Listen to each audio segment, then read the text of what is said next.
Hey guys, Bobby here. Today we're going to try to have a deeper understanding of the concept I call the mirror that I talked about in the last video.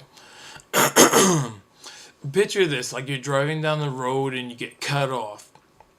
You get really angry and you flip the person off. But what if 15 more people did the same thing? Are you going to get angry 15 more times that day and like flip them off 15 more times?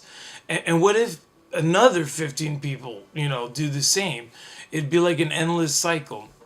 And at what point would you stop being angry? So the question is, do you want to be angry? So if the answer is yes, then you don't have to do anything. But if the answer is no, then you need to look at a few things. Now, why do you get angry every time? Maybe you feel disrespected or like, they don't care about you. Well, they probably don't, and that has nothing to do with you. But what does have something to do with you is your emotional response to their actions. So when you get cut off, you get angry every time.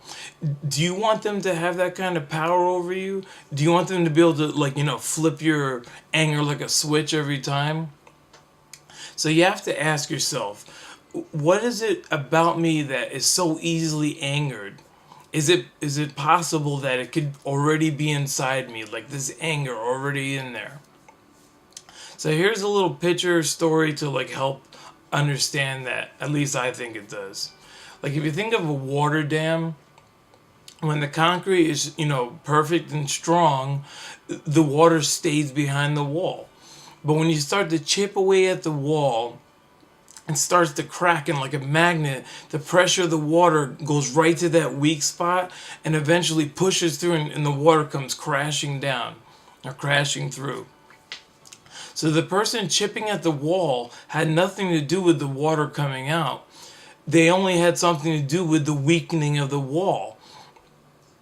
And then the water rushed out. So it's only, they had something to do with the weakening. The water rushed out on its own because of the weakening.